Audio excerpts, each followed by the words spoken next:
Alright, so I've been asked about color theory a few times, and I think it's definitely time to answer your questions about blue undertones and yellow undertones and how you can find them in your makeup so that you can find a shade that you're looking for.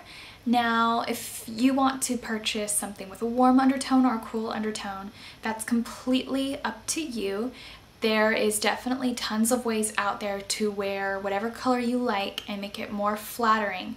You can always pair a lip liner or lip gloss with it to add that tone that you feel's missing in it so that you can wear pretty much whatever you want. So I'm just going to go over a little bit of color theory so that you know exactly what color you bought, and hopefully will help you find those colors that you're looking for that have various undertones for whatever reason. And I hope that you enjoy this, and thanks for watching.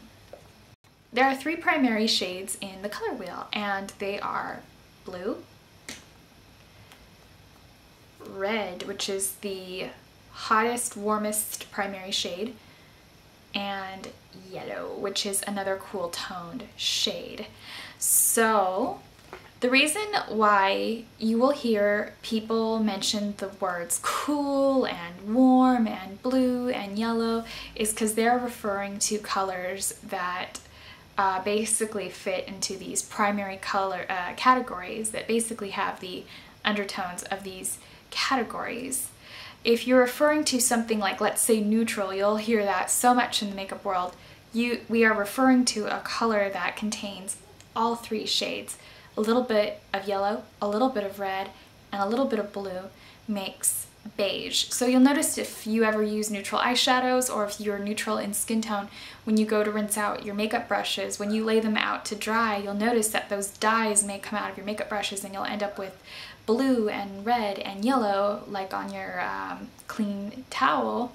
That's exactly why, because those dyes is what took to get your beige or your type of skin tone basically.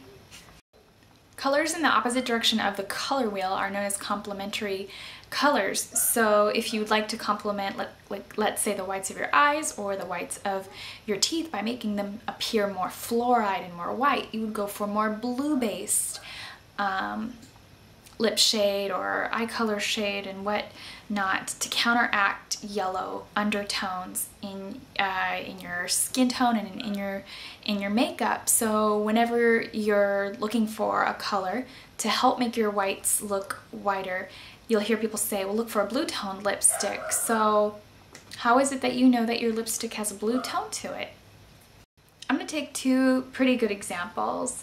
You can totally tell if you are used to working in colors and in makeup which one of these has a more blue tone and which one of these has a more red toned.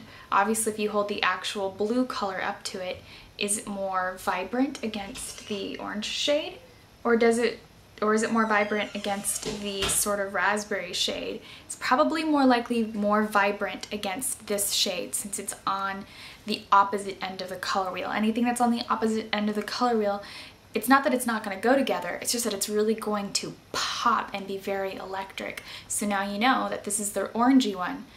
These two go together pretty, they mesh pretty well. They almost look like they're in a family together, and that's when you know that they have more of a blue undertone, if that makes any sense. And so on and so forth. Now you have bright yellow, and it's right up here against orange. These are both very, very bright, very, very electric. So which lipstick do you think is going to make your teeth appear whiter? Most likely the one with the blue undertone, since you don't want yellow undertones on your teeth. Okay, so there's a pretty decent reason. Maybe you'd like a little bit of a demo, and we'll get on it. So to get started, I've already exfoliated my lips with my Lush Sugar Scrub in Bon Bon, and I've even concealed them out already. They've already been soaking in lip conditioner now for a while.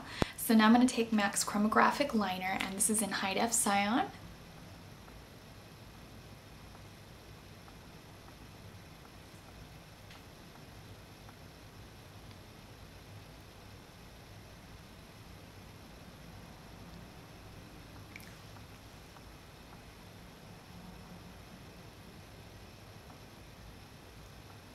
I finished lining my lips and filling them in. Now I've already lined and filled them in. I'm going to take a little bit of RX on my Ingle Teddy Bear hairbrush from Too Faced, and we're just going to fill in our lips.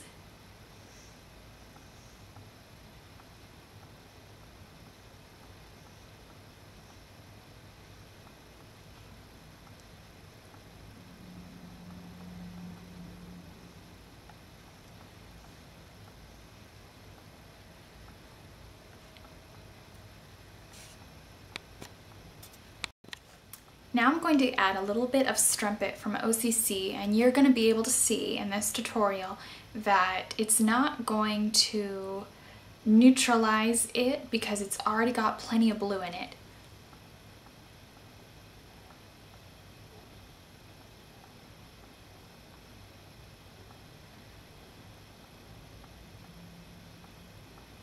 The color is not really changing, it's just more purple because we added tons of blue.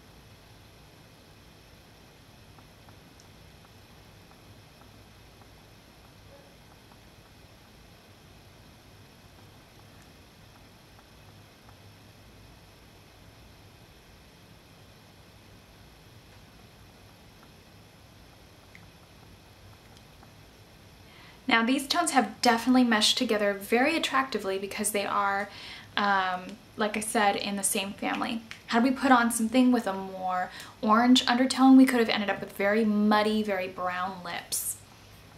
And without removing anything, I'm going to show you what I'm talking about by adding a little bit of Harlot. I just cleaned off my OCC brush.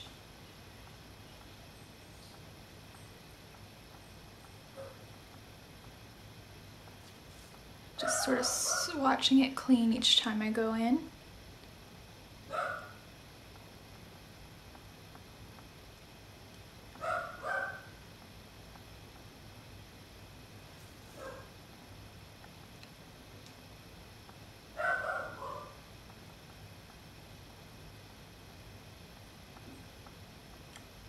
As you can see, it's just sort of dissolving and continuously canceling into that purple shade, making it more like a brown plum color. It's just literally canceling right in. Now if I add a little bit of Traffic by OCC,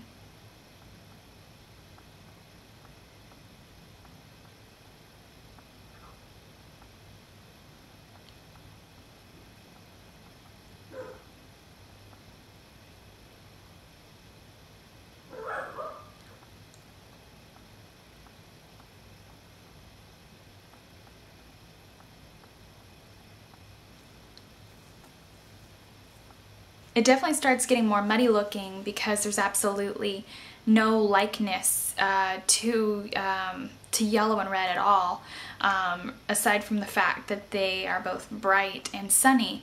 The fact that there's a little bit of red in both Harlot and Strumpet, it was sort of the slight yellow that's in Harlot was really only making it somewhat more plummy, more brown. But once I added that Traffic, the lip color was a goner. It kind of started getting a little muddy, almost too painty, like two unattractive watercolors meshed together. Now I'll add a little bit of Conquest.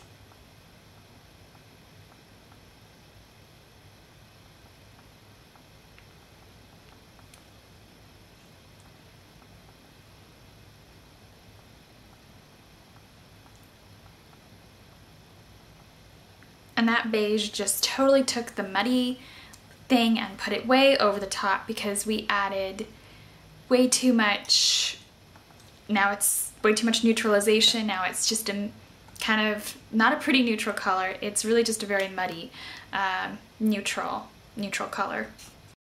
So I hope a little bit of this theory and knowledge kind of helps you pick a shade that you would like for whatever reason. And if you're still kind of hazy on it, my best advice is to take possibly, I don't know, some colored chips or like a pocket-sized color wheel or whatever, and then hold up whatever lipstick you're eyeballing up to a primary shade and see what its primary undertone is. Really what all you really need is like a yellow piece of fabric or a blue piece of fabric or anything like that, a blue piece of plastic, anything that just shows the primary sources of colors, a blue Lego, a yellow Lego, and hold it up to that lipstick that you're eyeballing and see which undertone is more relevant to the lipstick. So yeah, I hope that you enjoyed this and found this useful, and as always, thanks for watching.